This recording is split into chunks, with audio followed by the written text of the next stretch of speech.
Welcome and happy to discuss today the management of CRS and ICANS in patients receiving immunotherapy for multiple myeloma.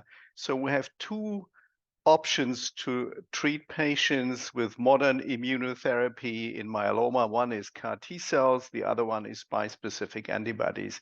CRS, cytokine release syndrome, is seen in about 80 to 90% of patients receiving a CAR T cell product. Grade 3 CRS is observed in about 5% of patients receiving CAR T cells.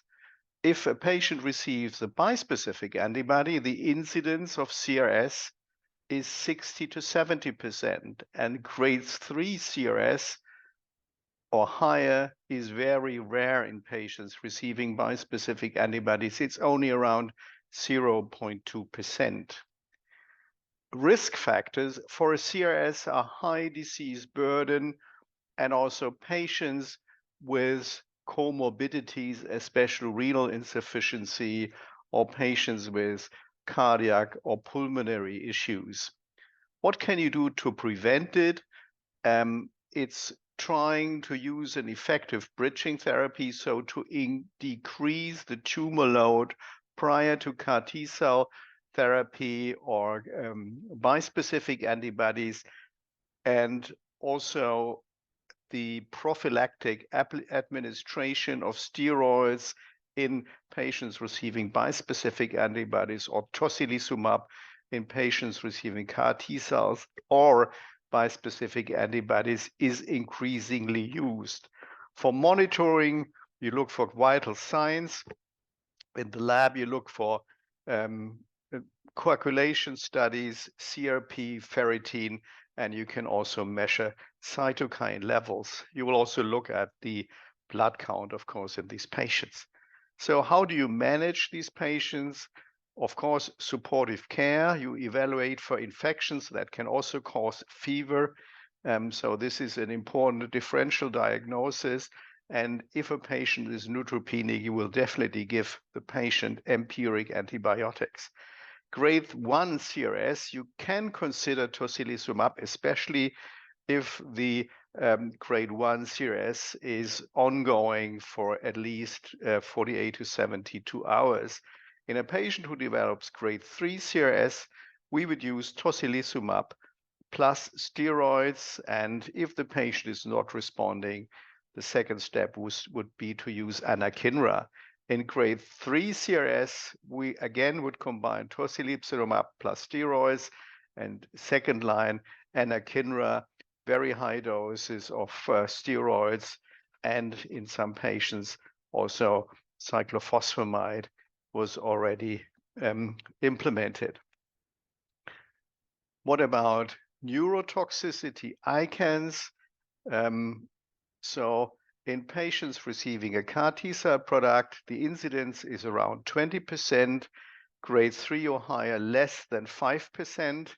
With bispecific antibodies, ICANS, the neurotoxicity occurs in 5 to 10%, and grade 3 neurotoxicity is really rare.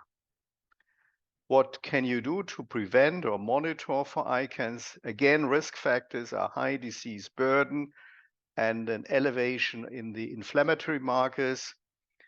For prevention, again, like for CRS prevention, you would like to use an effective bridging therapy, so to decrease the tumor load prior to CAR T cell therapy or bispecific antibodies. In CAR T cells, you would use seizure prophylaxis, and in bispecific antibodies, prophylactic steroids have been applied. For monitoring, you do a baseline neurological examination, you do an ICE score, and we often use a handwriting analysis, which often tells you very early that the patient has some form of neurotoxicity of ICANS. What can you do to treat this? You can use, again, supportive care and seizure prophylaxis. In patients with severe ICANS, you would do an aspiration precaution.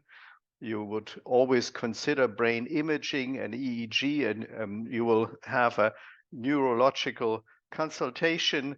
And the first treatment step would be to initiate steroids. There is no role of tocilizumab unless there is a concurrent cytokine release syndrome, and you can add anakinra if the patient is not improving on steroids. If in grade 1 or 2, again, steroids, second line anakinra, grade 3 ICANS, high-dose steroids, anakinra, and in some centers, they also use ciltuximab. After CAR T-cell therapy, there's also some issue about late neurotoxicity, which we can manifest in the form of cranial nerve palsy, peripheral neuropathy, or Parkinsonism. But these are rather rare toxicities. So with CAR T cells, especially with a good bridging therapy with a low tumor load, the likelihood is between 1 or 2%, and the cranial nerve palsy can very effectively be treated with corticosteroids. About Parkinsonism, there is some discussion that high dose or cyclophosphamide in doses up to 2 grams per square meter IV can be successfully applied to treat patients with Parkinsonism. Thanks so much for your kind attention.